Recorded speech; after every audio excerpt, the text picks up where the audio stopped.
कल हम लोग पढ़ाई किए थे, आर्टिकल 54 तक हम लोग देख चुके थे।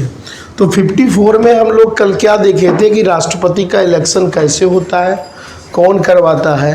तो एक क्वेश्चन मैं आप लोगों से पूछ रहा हूँ कि प्रेजेंट टाइम में यदि हम लोग बात अभी करें पर तो प्रेजेंट टाइम में जो इलेक्शन कमीशन है वो कौन है बताओ? राजीव कुमार प्रेजेंट टाइम में है। अब यहाँ से आगे हम लोग बढ़ते हैं। कल एक आप लोगों को होमवर्क भी दिए थे कि यहाँ पे हम लोग पढ़ाई कर रहे थे पार्लियामेंट। तो पार्लियामेंट में हम लोग क्या देखे थे कि पार्लियामेंट का किससे किससे मिलकर बना है, फिलहाल यही देखे थे। यहाँ एक होमवर्क दिए थे कि भाई पार्लियामेंट कब बना है। तो पार्लियामेंट की यदि हम लोग बात करते हैं तो पार्लियामेंट मुख्य रूप से बनना शुरू हुआ था 21 में और यह बनकर तैयार कब हुआ? 27 में। ध्यान रखिएगा ये चीज। तो सिंपल सी बात है, पार्लियामेंट को बनने में 6 से 7 वर्ष लगा। कहीं कहीं पे डेट 28 भी होता है, लेकिन रियल डेट यही है 1921 से 1927। कई बार एग्जाम में क्या होता है, डायरेक्ट आएगा कि भाई संसद बनकर तैयार हुआ। तो तैयार हुआ यहाँ पे बनना शुरू हुआ था, लेकिन तैयार कब होगा? 1927। यदि मान लो एग्जाम में 1927 ना आता हो तो दूसरा ऑप्शन नियर वाइज क्या आएगा? 1928। तो इसे भी हम लोग सत्य मान सकते हैं। अब यहाँ से सवाल यह बनता है कि भाई ये चीज तो कल ही क्लियर हो चुका था पिछले क्लास में ही कि भाई संसद भवन मुख्य रूप से है कहाँ? तो भारत की राजधानी नई दिल्ली में।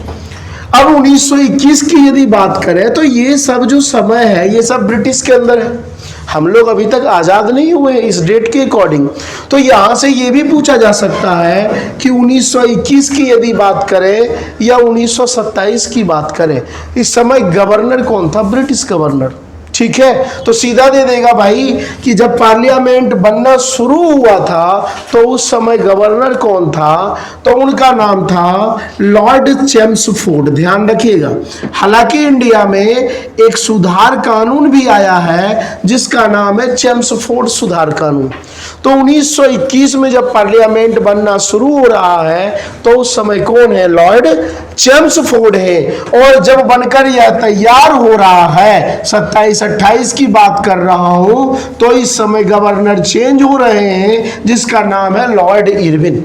लॉर्ड इरविन के द्वारा ही भगत सिंह को जो फांसी दी गई थी, जो दस्तखत हुआ था, हस्ताक्षर हुआ था, किस केस में भगत सिंह को फांसी दी गई थी? 2। ध्यान रखिएगा, मैक्सिमम बच्चे को यही पता है कि असेंबली में बम फेंकने के कारण नहीं, लाहौर षड्यंत्र केस जिसमें स्कॉट को मारना था। ठीक है, लेकिन सैंडर्स मारा गया था यहाँ पे। तो सैंडर्स हत्याकांड में भगत सिंह, राजगुरु और किसको? सुखदेव, इन तीनों को फांसी एक दिन पहले ही दे दी गई थी। कब दी गई थी फांसी बताइए आप लोग? 23 मार्च 1931। तो ये तो हमारा क्लियर हो गया।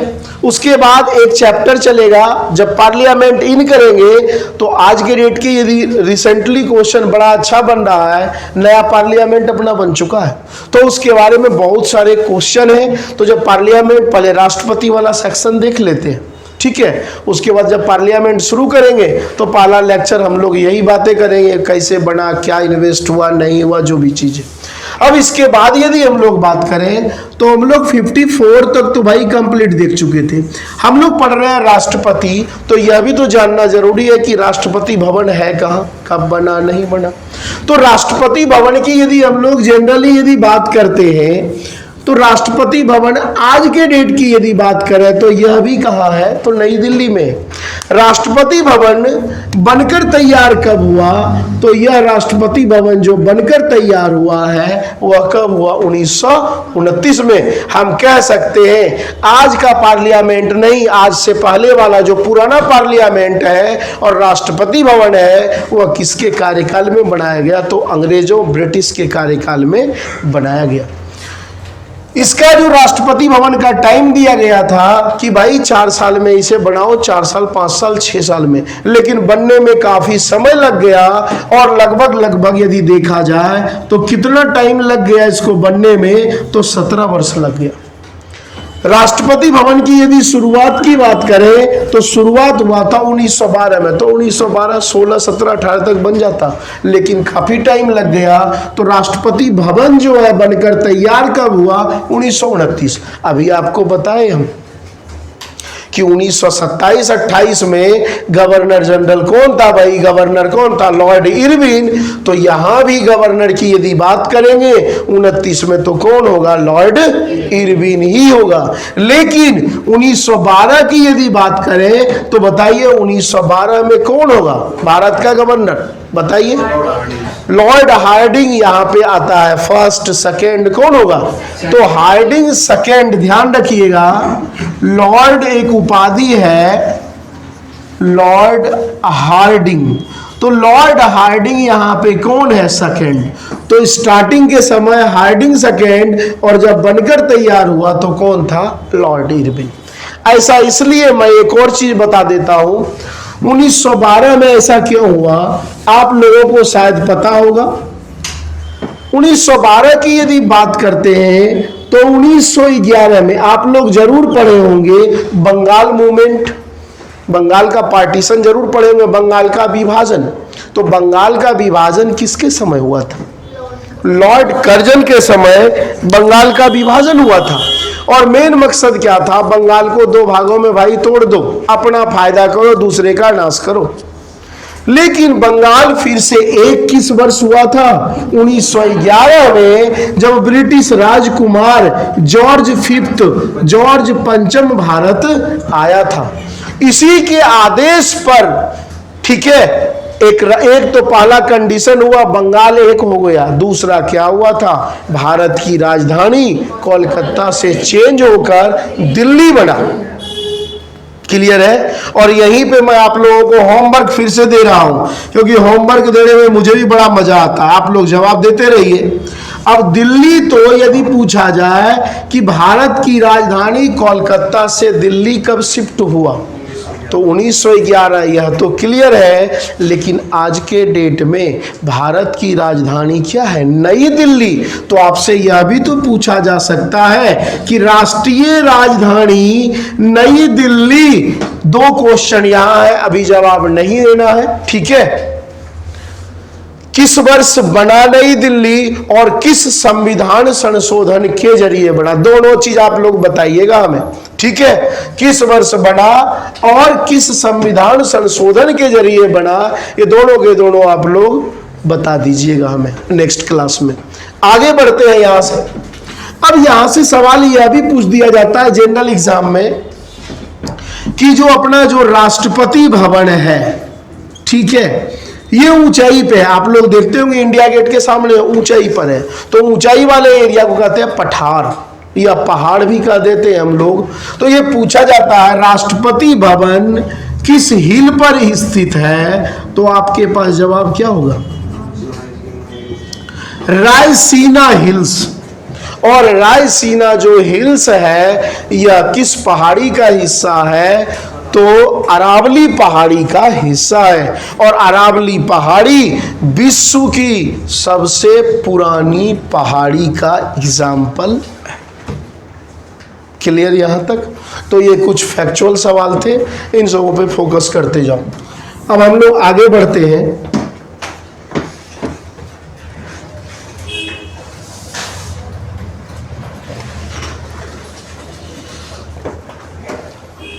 देखो आगे क्या कंडीशन है। तो 54 तक तो क्लियर हो गया, बाकी कुछ सवाल हम लोग देख लिए।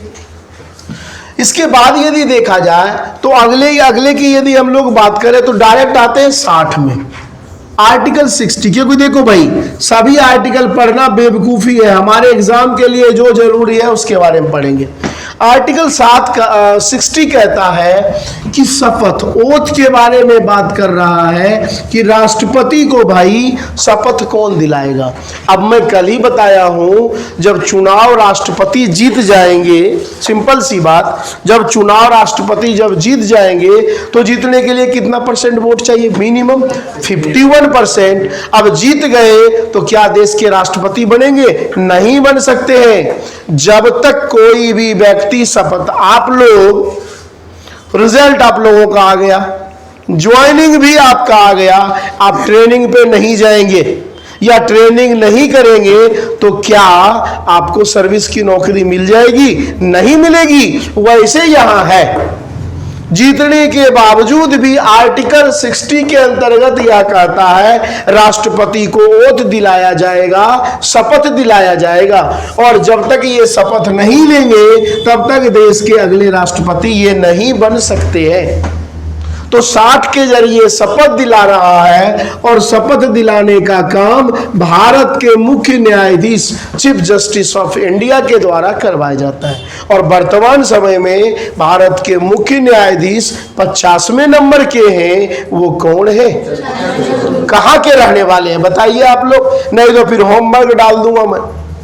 ठीक है, एक एक सवाल पे ध्यान दो, और आप लोग समझते नहीं हो तो यह भी एक होमवर्क, आप लोग नोट करते जाइए। होमवर्क, सॉरी हम तो आंसर ही बता दिए भाई। ठीक है, होमवर्क की बात यदि करें तो आप लोग देख लीजिएगा, क्या पता गलत भी हो, यह भी तो हो सकता है, तो आप लोग ये थोड़ा देख लीजिएगा। अब देखो, अब मान लो राष्ट्रपति है भाई, राष्ट्रपति को शपथ कौन दिलाएगा? Chief justice of India. ठीक है, मुख्य न्यायाधीश। मान लो मुख्य न्यायाधीश अब्सेंट, कहीं चला गया, तबीयत खराब है, तो भाई शपथ तो दिलाना है। देश का पहला नागरिक हम लोग राष्ट्रपति को कहते हैं, तो इनको शपथ दिलाने का काम जब सीजीआई नहीं है तो इनसे नीचे वाले अधिकारी होंगे, वरिष्ठ न्यायाधीश, तो वह क्या करेंगे? इन्हें शपथ दिलाने का कार्य करेंगे। एक सवाल बड़ा इजी पूछा जाता है कि राष्ट्रपति का कार्यकाल टाइम कब से शुरू होता है?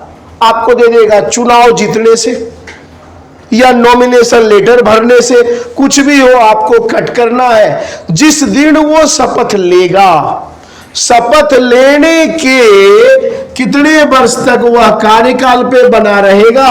5 वर्षों तक। वो अलग मैटर है, बाद में पढ़ाऊंगा कि विशेष परिस्थितियों में इनका कार्यकाल बढ़ाया जा सकता है। यदि कोई गड़बड़ काम करते हैं, गलत काम करते हैं, पद का दुरुपयोग करते हैं, तो इनको पद से हटाया भी जा सकता है। तो शपथ ग्रहण करने के टाइम से इनका कार्यकाल कितने वर्षों का हो जाता है? तो 5 वर्षों का हो जाता है। क्लियर है यहां तक? आगे बढ़े। अब यहां से सवाल भाई, राष्ट्रपति शपथ ले लिया। अब राष्ट्रपति के बारे में यदि देखा जाए तो कुछ, राष्ट्रपति के बारे में यदि देखा जाए, कल मैं आपको बता रहा था कि भाई पार्लियामेंट का जो निर्माण हो रहा है वो 3 से मिलके, एक प्रेसिडेंट, दूसरा लोअर हाउस, तीसरा अपर हाउस। तो क्या राष्ट्रपति किसी हाउस का मेंबर होता है? जनरली क्या होता है, डायरेक्ट हम लोग आंसर मार देते हैं, राष्ट्रपति किसी भी हाउस का मेंबर नहीं होता है। ये माइंड में आप लोग सेट कर लीजिएगा, किसी भी हाउस का मेंबर नहीं होता है, ये सर्वे सर्वा एक ही होते हैं। यह चीज आप लोग बड़े अच्छे से ध्यान रखिएगा। अब यहां से एक और सवाल पूछा जाता है, देश का पहला नागरिक कौन होता है? जैसे अमेरिका वगैरह में क्या होता है, देश का पहला नागरिक राष्ट्रपति, और देश का दूसरा नागरिक कौन हो जाता है? उसकी पत्नी।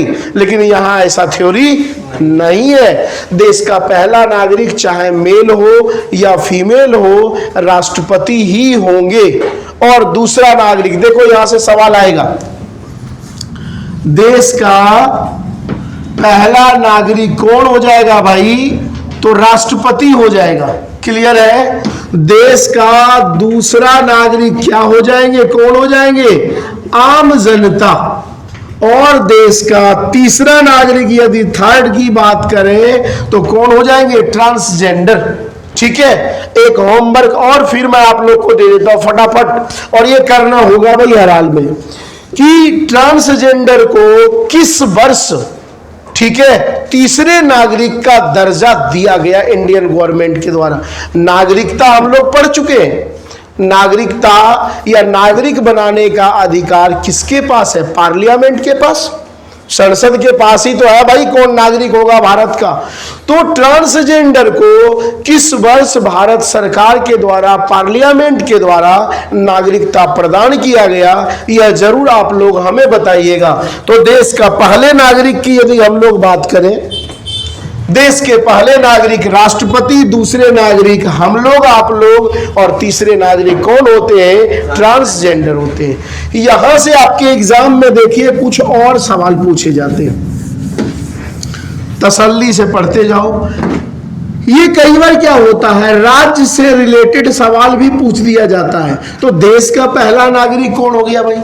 तो पहला नागरिक राष्ट्रपति। यह भी तो पूछ सकता है कि राज्य का पहला नागरिक कौन होता है? तो देश का पहला नागरिक राष्ट्रपति होता है, और राज्य का पहला नागरिक कौन होता है? गवर्नर होता है, राज्यपाल होता है। बाकी तो दूसरा नागरिक आम जनता है ही, और तीसरा नागरिक कौन है? तो ट्रांसजेंडर है। क्लियर है यहां तक? आगे बढ़े। अगले की यदि हम लोग बात करें, कई बार सवाल आपके एग्जाम में यह भी पूछ दिया जाता है फैक्चुअल कि संसद का निर्माण किसके द्वारा हुआ, यह भी तो पूछ देगा। तो ध्यान रखिएगा, ज्यादा लंबा चौड़ा नाम याद नहीं रखना है। लुटियंस ये पूछा जाता है। जो एक दिल्ली में अपना जगह है लुटियंस दिल्ली, उसी एरिया में जितने वीआईपी हेडक्वार्टर वगैरह हैं, या विधानसभा है, या कह सकते हैं पार्लियामेंट है, सुप्रीम कोर्ट है, लुटियंस वाले एरिया में ही पार्लियामेंट भी है। तो यह भी पूछ दिया जाता है कि भाई संसद का निर्माण किसके द्वारा करवाया गया? तो संसद का निर्माण लुटियंस के द्वारा करवाया गया। इसके बाद यह भी पूछ दिया जाता है कि मुख्य रूप से कि राष्ट्रपति भवन का निर्माण किसके द्वारा करवाया गया? तो लेंसियर के द्वारा। देखिए, संसद भवन का निर्माण करवाया गया लुटियंस के द्वारा, और लेंसियर के द्वारा करवाया गया राष्ट्रपति भवन का निर्माण। क्लियर है यहां तक? इसके बाद अगले हम लोग आर्टिकल की ओर बढ़ते हैं। तो 54 देख लिए भाई हम लोग, 60 भी देख लिए, ठीक है। इसके बाद यदि आगे बढ़ते हैं तो अगला आर्टिकल आपके सामने आता है 61। बड़ा ही अच्छा आर्टिकल है और ध्यान से चीजों को समझना होगा। 61 आर्टिकल की यदि हम लोग बात करें तो 61 आर्टिकल यह कहता है कि राष्ट्रपति को किस प्रकार से हटाया जा सकता है। ध्यान रखिएगा, इसे हम लोग क्या कहते हैं? महाभियोग। ध्यान रखिएगा, जिसे इंग्लिश में इम्पीचमेंट के नाम से भी जानते हैं। तो राष्ट्रपति को हटाया जाएगा किस कंडीशन में? मैं पहले ही आपको बता चुका हूं कि राष्ट्रपति यदि कोई गलत कार्य करता है, ठीक है, गलत कार्य जैसे पद का दुरुपयोग, दूसरे कंडीशन में मान लीजिए राष्ट्रपति बना हुआ है अननेसेसरी कहीं और कुछ कर रहे हैं, कुल मिलाकर के संविधान के नजर में यदि कोई गलत कृत्य करता है, कार्य करता है कौन? राष्ट्रपति, तो उन पे क्या होगा भाई? महाभियोग प्रक्रिया। मतलब कानून के नजर में सभी लोग क्या है? बराबर है, और कानून के नजर में सभी लोग बराबर है। बताओ आर्टिकल कहां से कहां है? समानता का अधिकार कहां से कहां है? आर्टिकल 14 से 18 तक है। अब देखो कंडीशन में कैसे हटाया जाएगा। तो राष्ट्रपति को बनाने में क्या था? पूरे भारत लगा हुआ था भाई, राज्य भी थे, यूटी भी थे, अपर हाउस भी था, और लोअर हाउस भी था। लेकिन राष्ट्रपति को हटाने में अब राज्य और यूटी की कोई अनिवार्यता नहीं है। इसमें मेन रोल किसका होगा? तो लोअर हाउस और अपर हाउस का। क्लियर है? अब ध्यान से चीजों को समझिए 1 मिनट कि राष्ट्रपति कैसे हटाया जाएगा। लोअर हाउस की बात करें तो लोअर हाउस में यदि मेंबर देखिएगा तो मेंबर की संख्या कितनी है? 552। बाद में हम लोग पढ़ेंगे। अपर हाउस की यदि बात करें तो अपर हाउस में मेंबर की संख्या कितनी है? 250। किसी भी हाउस में राष्ट्रपति को हटाने के लिए कानून, पहले जब कानून पास होता है उससे पहले बिल कहा जाता है, विधेयक, किसी भी हाउस में लाया जा सकता है। जैसे ऐसे समझो आप लोग यदि हम लोग बात करें तो आप लोग इधर हो लोअर हाउस, ये हो गया अपर हाउस, ये जो बीच में बैठा है यो है भाई राष्ट्रपति। क्लियर? अब देखो कंडीशन क्या होगा। अब लोअर हाउस या अपर हाउस किसी में भी लाया जा सकता है। कोई मान लीजिए कोई एक सदस्य है, यहां पे बिल लाया भाई। अब बिल लाया तो लोअर हाउस का हेड कौन होता है? लोकसभा का स्पीकर। लोकसभा के स्पीकर के पास तुरंत वो लेटर जाएगा। ध्यान रखिएगा ये सभी चीजें। ये क्लियर हो गया। अब यहां पे यदि जाएगा तो यहां पे जाने के लिए मुख्य रूप से देखा जाए, जब जाएगा तो ये इंफॉर्मेशन या अपर हाउस में जाएगा, दोनों कंडीशन होगा। किसी भी हाउस में यदि जाएगा तो नॉर्मल यदि राष्ट्रपति बनने के लिए कितने लोगों की मेजोरिटी थी? 51%। वो नहीं कह रहा हूं, लोअर हाउस पहले कितना देते थे support? 100, upper house 50।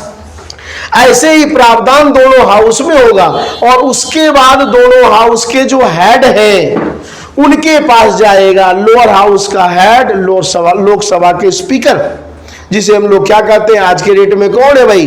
Om Birla जी हैं। और अपर हाउस का हेड कौन होता है? सभापति, जिसे उपराष्ट्रपति के नाम से हम लोग जानते हैं। सीधा पूछ दिया जाएगा कि राज्यसभा का पदेन सभापति कौन होता है? सीधा क्वेश्चन होता है ये सब। तो आपके पास जवाब भी क्या होना चाहिए?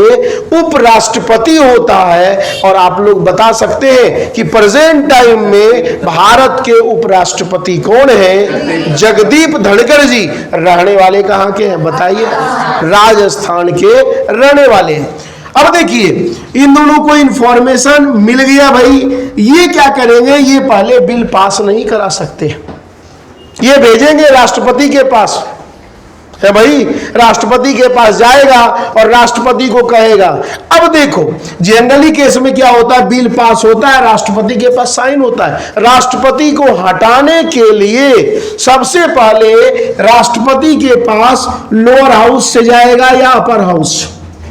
ये लेटर पहले किसके पास गया? प्रेसिडेंट के पास, राष्ट्रपति के पास।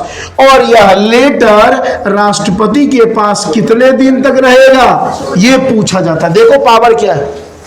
राष्ट्रपति को हटाने से पूर्व यह लेटर राष्ट्रपति के पास 14 दिन तक रहता है। इतने बार यह क्वेश्चन पूछा गया, मत पूछो। इसके बाद यहां से सवाल डायरेक्ट पूछ दिया जाएगा, राष्ट्रपति को हटाने के लिए, राष्ट्रपति को जानकारी देने के लिए कितने दिन तक इनके पास लेटर रखा जाता है, या कितने दिन पहले सूचना दी जाती है? तो 14 दिन पहले इनको सूचना दी गई। अब यह पूछा जाता है, राष्ट्रपति इसका व्याख्या जिस हाउस से आएगा उस हाउस में करेंगे ये, या तो राष्ट्रपति खुद कर सकते हैं या राष्ट्रपति के नीचे अधीनस्थ अधिकारी। ये दूसरा जो लाइन बोला हो ना, सबसे ज्यादा सवाल पूछा गया। आप किसी भी एग्जाम में उल्टा के डायरेक्ट देखो, डायरेक्ट पूछा जाता है। ये 14 दिन जो दिया जाता है राष्ट्रपति को टाइम, क्या राष्ट्रपति ही जा सकते हैं? नहीं, कोई जरूरी नहीं है। क्या पता भाई विदेश दौरा पे हो, वो अब्सेंट हो भाई, तो इस केस में क्या होगा? राष्ट्रपति के नीचे वाले जो अधिकारी होते हैं उसे कहते हैं अधीनस्थ अधिकारी। तो इसका जवाब अधीनस्थ अधिकारी के द्वारा भी दिया जा सकता है। अब मान लो नहीं दिया गया, नहीं दिया गया, इसका मतलब घोटाला हुआ।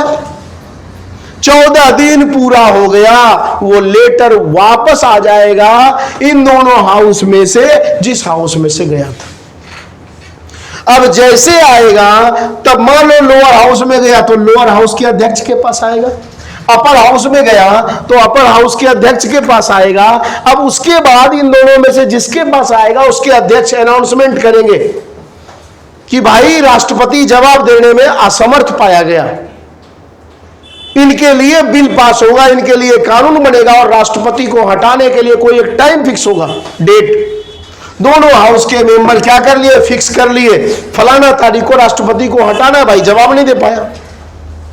मान लो अपर हाउस, तो अपर हाउस के हेड कौन होते हैं? उपराष्ट्रपति। उपराष्ट्रपति मान लो आज का डेट फिक्स किया। अब ध्यान से चीज को समझिएगा, राष्ट्रपति को बनने में या बनाने में सिर्फ इलेक्टेड मेंबर था, राष्ट्रपति को हटाने में सभी मेंबर होगा।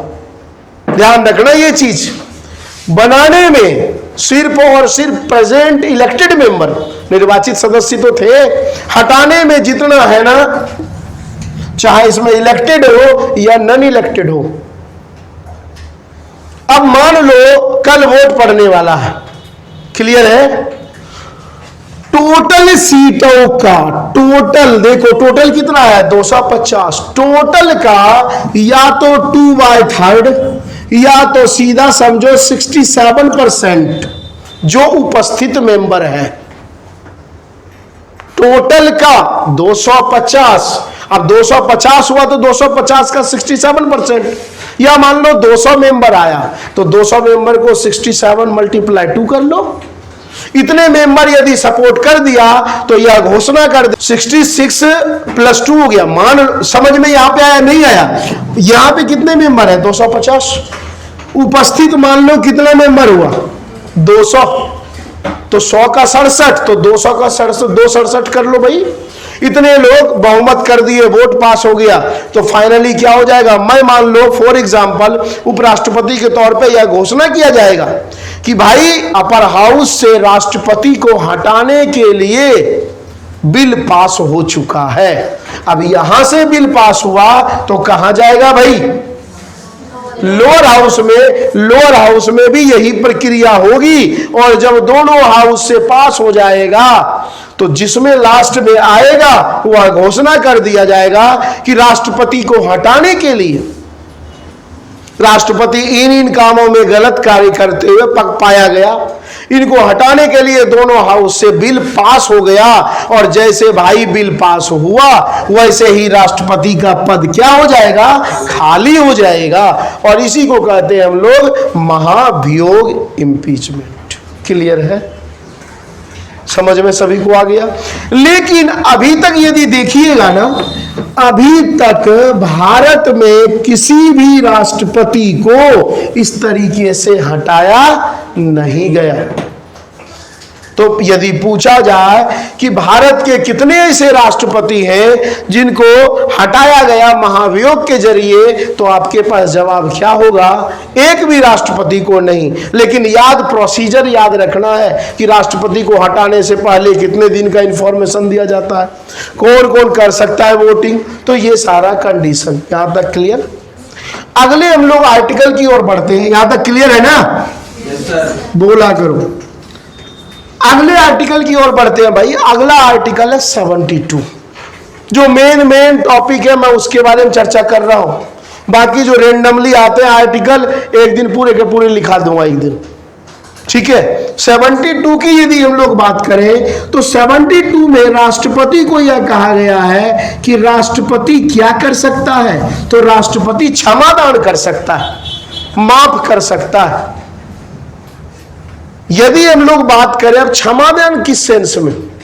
क्षमादान यदि जो क्राइम कर रखा है, किसी भी व्यक्ति को, चाहे वह इंडियन हो चाहे वह गैर इंडियन हो, लेकिन क्राइम ये नहीं पाकिस्तान में अटैक किया, पाकिस्तानी और पाकिस्तान में नहीं, इंडिया में है और उनके लिए ट्रायल चलेगा, ठीक है। चाहे वो इंडियन हो चाहे वह गैर इंडियन हो, उन दोनों पे ट्रायल चलेगा।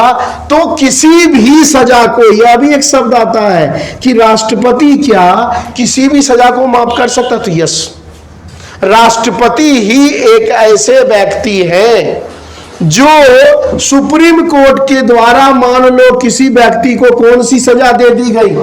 फांसी की सजा। तो फांसी की सजा को भी राष्ट्रपति माफ कर सकते हैं, इनके पास यह पावर है।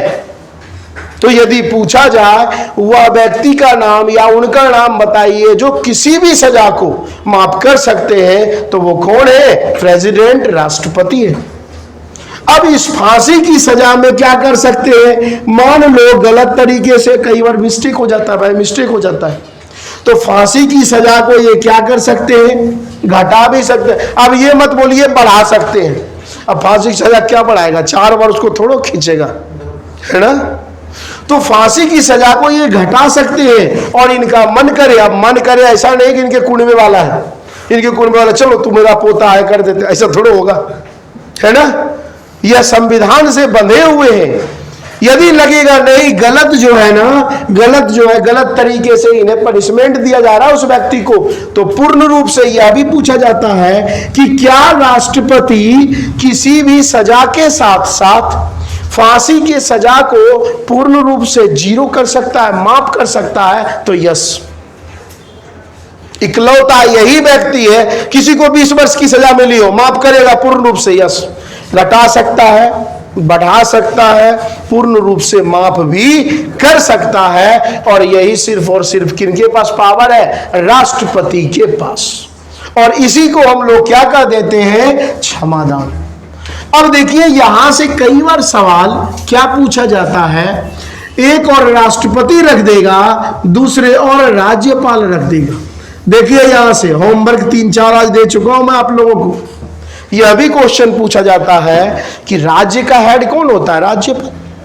तो राज्यपाल भी क्षमादान दे सकते हैं। अब सवाल यह है कि राज्यपाल किस आर्टिकल के जरिए व्यक्ति को माफ करेंगे, क्षमादान करेंगे? जरूर कल हमें बताइएगा आप लोग।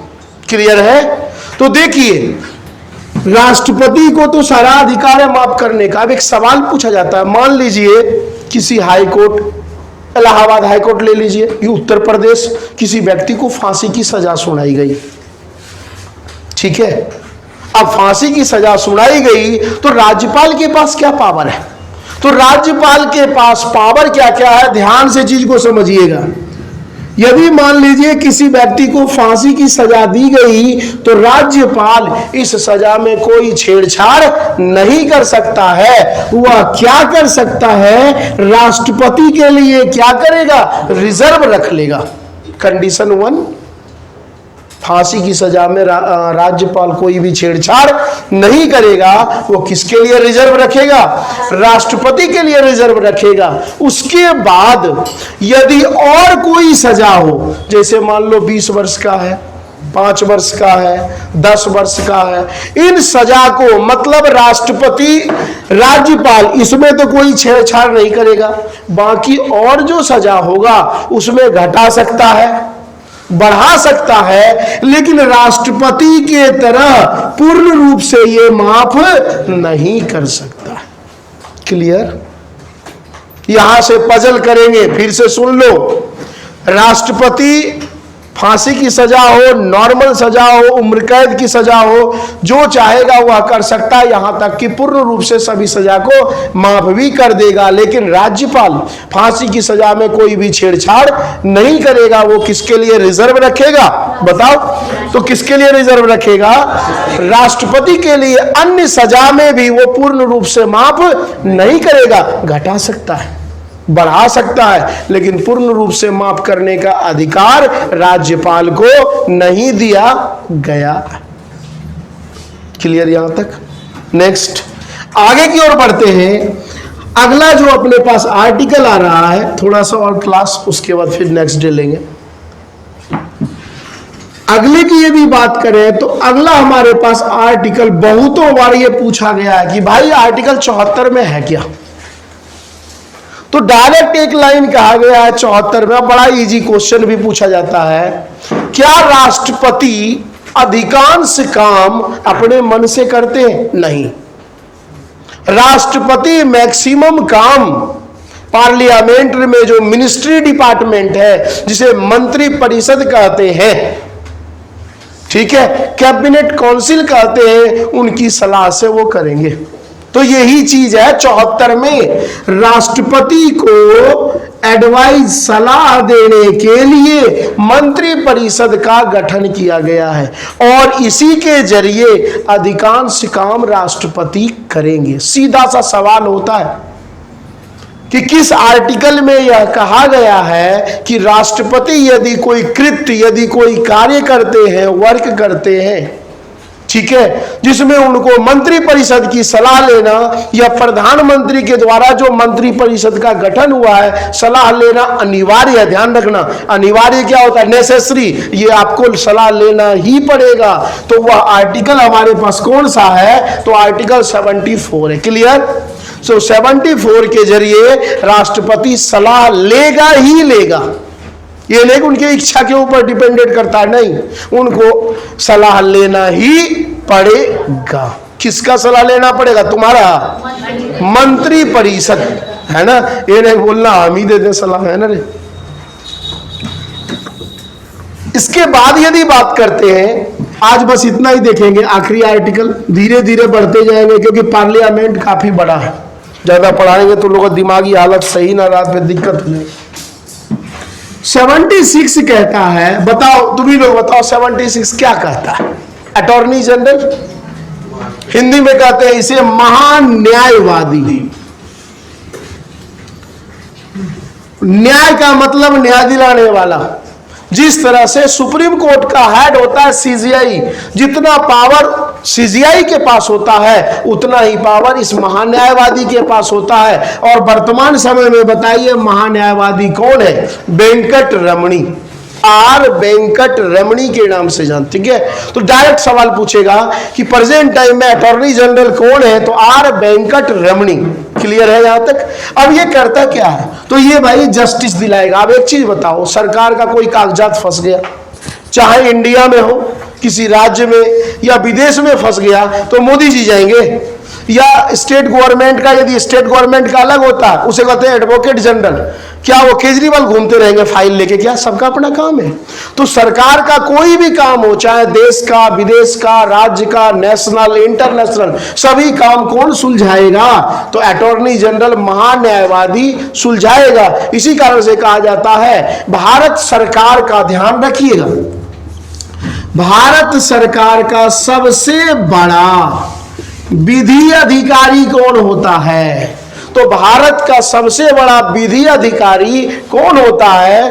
तो अटॉर्नी जनरल होता है, महान्यायवादी होता है। अब इनके बारे में पूछा जाता है, इनको शपथ कौन दिलाता है? तो एक चीज बताइए, देखिए, राष्ट्रपति को शपथ कौन दिलाया? सीजीआई। और सीजीआई को शपथ कौन दिलाएगा? राष्ट्रपति। तो यहां पे महान्यायवादी को शपथ दिलाने का काम कौन करेंगे? राष्ट्रपति। और इनका कार्यकाल जनरली कितने वर्षों का होता है? 5 वर्षों का होता है। लेकिन राष्ट्रपति के ऊपर निर्भर किया जाता है कि इन्हें 5 वर्ष से पहले भी हटाया जा सकता है। क्लियर है यहां तक? आखिरी पॉइंट्स इसी में है, इनके बारे में यह पूछा जाता है, महान्यायवादी के बारे में पूछा जाता है, ये क्या कर सकता है? तो एक सवाल याद रखना, माइंड में सेट कर लेना और एग्जाम में पूछा ही जाएगा।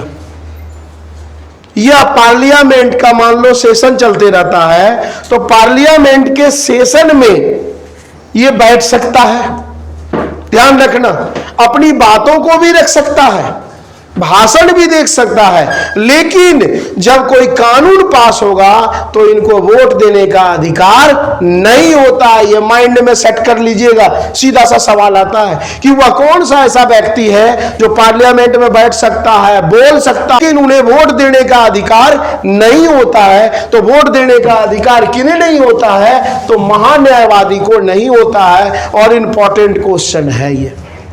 क्लियर यहां तक कोई डाउट है तो बता दो, और जो होमवर्क दे रहा हूं तो वो जरूर कंप्लीट आप लोग करके आइए। आज हम लोग यहीं तक, नेक्स्ट क्लास में फिर से मिलते। Okay, take care.